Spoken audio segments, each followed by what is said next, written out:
Du 28 avril au 13 mai 2018, le Cercle des Arts Plastiques des Monnaies d'Hyères inaugure sa 7e édition du Salon international de printemps à Saint-Ibard, en Corrèze. Dominique Houard, multirécidiviste remarquable et remarqué du trompe-l'œil, aussi bien sur huile que sur pastel, et Christophe Kaila, forgeron poète, accompagné de sa troupe de sculpture en équilibre, ont répondu à l'appel du CAPM et accepté de venir à la rencontre des experts et des curieux. La pièce telle que vous la voyez là, elle est réalisée en cire, adaptée au plastique.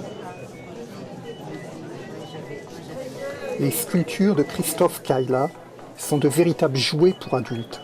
Elles se contemplent comme des œuvres d'art et se laissent approcher comme des connaissances familières qui nous laisseraient chercher en chacune un secret à déceler.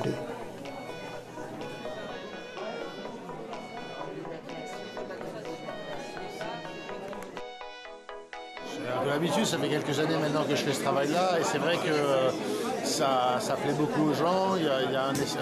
J'ai toujours un succès public assez important. Et vous retournez aux sources même de la fonderie. Vous avez des techniques archaïques, on peut dire ça comme ça. Disons que j'ai appris en Afrique, archaïque c'est un grand mot, mais j'ai appris en Afrique en 2003-2004 avec un bronzier africain qui s'appelle Moussa Ouattara et qui travaillait encore avec du charbon de bois, du bois, de la terre glaise qu'on allait chercher sur le bord du ruisseau, etc. Donc on travaillait vraiment avec des techniques ancestrales pour l'Afrique de l'Ouest. Maintenant la technique en elle-même, c'est-à-dire le processus qui consiste à faire fondre une forme en cire dans un moule, puis remplir ce moule avec du bronze. Cette technique-là est la même depuis des milliers d'années, c'est sûr, mais on peut utiliser des matériaux plus modernes qui permettent d'être un peu plus, d'abord un peu plus fidèle au niveau des formes qu'on reproduit. C'est-à-dire que j'utilise maintenant des silices colloïdales qui vont prendre l'empreinte de manière beaucoup plus fidèle que la terre mélangée avec du cendrier, etc. Et surtout aussi moins fatigant, beaucoup plus confortable pour le sculpteur fondeur. Et l'évolution de votre technique, c'était le fruit d'un tour du monde, on peut dire comme ça, où vous avez pris connaissance de différentes formes de techniques. C'est ça, j'aime beaucoup voyager et c'est vrai que chaque fois que je suis ailleurs, j'essaye de voir comment les autres sculpteurs travaillent. J'ai commencé il y a très longtemps, avant même de faire du bronze, à rencontrer des sculpteurs en Amérique du Sud qui faisaient du bois. J'avais appris la taille du bois avec eux. Ensuite en Afrique, donc j'ai appris le bronze avec Moussa Ouattara et les quelques fois où j'ai pu voyager en Asie, j'ai chaque fois essayé de trouver des ateliers de fonderie pour voir les techniques qu'ils utilisaient et apprendre un peu plus à chaque fois. La technique est franchement toujours la même, elle est très ancienne, simplement il y a toujours des petits détails qui changent et qui peuvent donner une idée pour mieux réaliser, pour aller plus loin dans la réalisation du travail. Et vous arrivez à certains prodiges, notamment en termes de couleurs, notamment cette boule. Est-ce que vous pouvez nous parler de cet objet-là qui ressemble à un globe terrestre? Alors elle s'appelle Terre humaine, elle fait partie d'une série où il y a pour l'instant que peu de... Enfin, il y en a une première qui s'appelait Surpopulation qui est exposée là-bas au fond. Celle-ci s'appelle Terre humaine, c'est un ensemble de visages qui forment une sphère. Et effectivement la patine est un peu étrange puisque c'est une patine à la chaleur.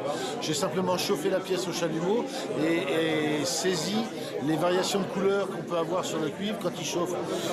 Tout le monde a déjà vu quelqu'un souder un tuyau en plomberie, on voit que le cuivre prend des couleurs un peu pétrole, du bleu, du jaune, etc. Et alors, elles ne restent pas aussi vives qu'elles étaient au moment où j'ai chauffé le chalumeau, mais j'ai réussi à les fixer et à garder ces couleurs moirées sur la pièce.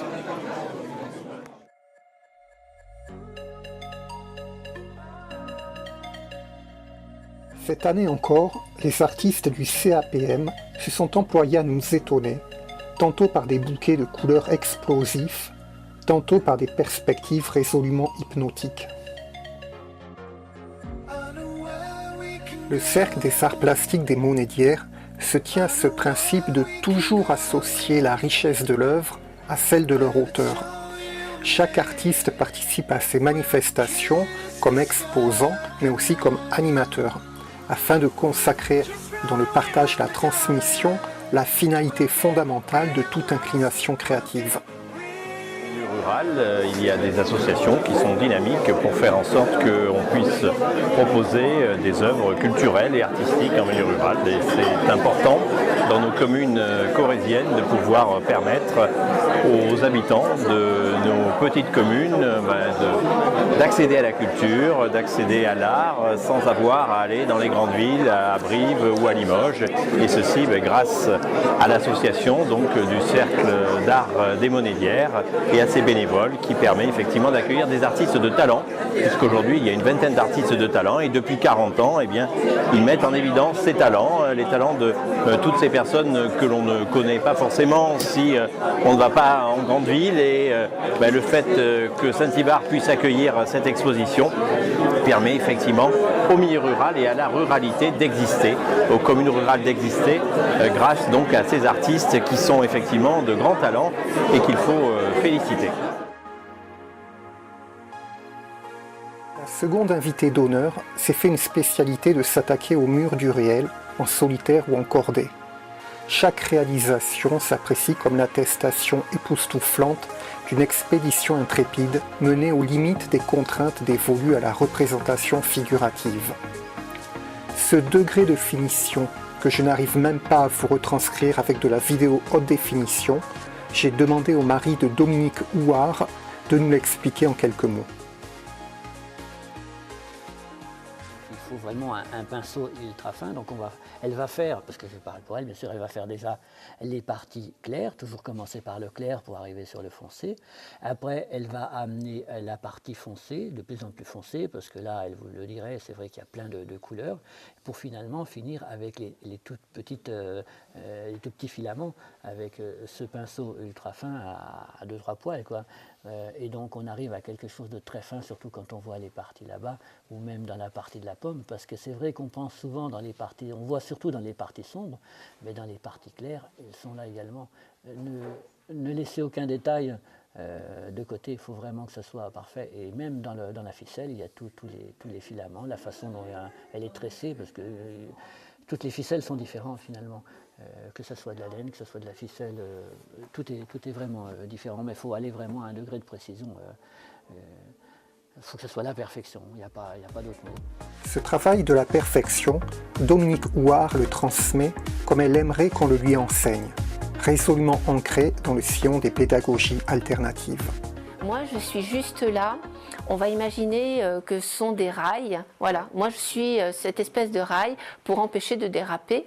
Mais chacun aura le droit de prendre un virage, d'aller tout droit. Voilà, vraiment c'est à chacun de faire son travail, sa composition, sa mise en œuvre. Et ça sera la même démarche pour la mise en couleur. Certaines personnes n'auront pas envie d'aller au-delà d'un certain degré de réalisme. C'est pas à moi de leur dire, allez, tu vas encore plus loin. C'est possible, mais si la personne ne le ressent pas, c'est pas à moi de lui dire, tu dois le faire. Et c'est à chacun dira, je m'arrête là, j'ai pas envie d'aller plus loin, ou au contraire, aide-moi à aller encore plus loin. Et du coup, c'est là où moi j'interviens, où je dis, bon ben voilà, telle petite chose pourra te donner un petit peu plus de réalisme, tel éclat, telle ombre que tu vas pouvoir rajouter te donnera un petit peu plus de relief. Voilà, c'est là où je vais intervenir. Mais toujours, pour moi, ce qui est très important, c'est de laisser le stagiaire décideur. C'est lui qui décide où il va et à quel rythme. Mais c'est surtout pour redonner ce qu'on m'a donné à moi. C'est-à-dire que je suis autodidacte, ok, j'ai travaillé très longtemps toute seule, mais à partir du moment où j'ai rencontré ne serait-ce que Albert Drašković ou Jacques Poirier, c'est des grands messieurs, c'est des grands peintres hein, avec des carrières internationales qui auraient pu dire « Non mais attends, tu nous intéresses pas, on n'a pas envie de parler avec toi, de technique, etc. » Et quand j'étais perdue, hop, je décrochais mon téléphone en disant « Au secours, là je suis perdue, qu'est-ce que je fais ?» Et j'avais cette écoute et ces réponses qui étaient à l'autre bout du téléphone, et c'était pas une évidence. Et je me dis que bon, voilà, je fais mon petit bout de chemin, mais qui je serais moi pour pas partager. Donc voilà, on m'a donné, la logique pour moi, c'est de redonner maintenant aussi aux autres.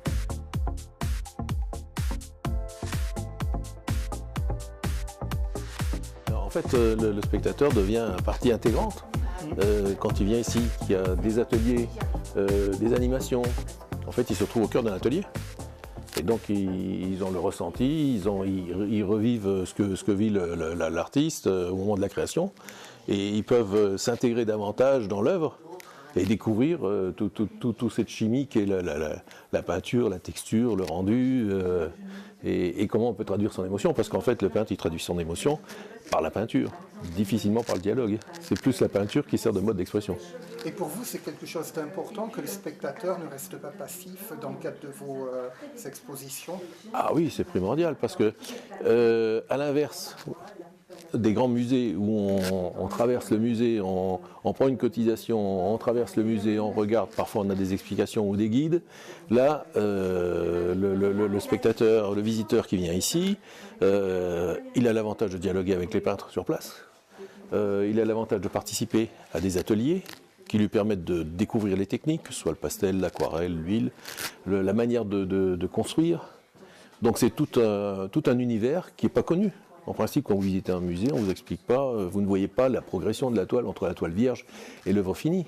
L'avantage, c'est qu'ici, les gens, non seulement ils voient, mais ils peuvent participer. C'est le gros avantage, c'est-à-dire qu'ils manipulent eux-mêmes la matière. Certaines personnes vous diront à la fin j'ai pas vu la journée. Elles auront travaillé, mais vraiment d'arrache-pied, parce que c'est vrai que ça va être aussi intense quand même les 3 jours. Et à la fin de la journée, déjà, et ça fait plaisir, parce que le déjà, ça veut dire qu'ils n'ont pas vu le temps. Ils se sont déconnectés de ce temps après lequel on court sans arrêt. Et là, pendant 3 jours, il n'y aura pas de temps, il n'y aura pas de montre, il n'y aura pas de choses comme ça.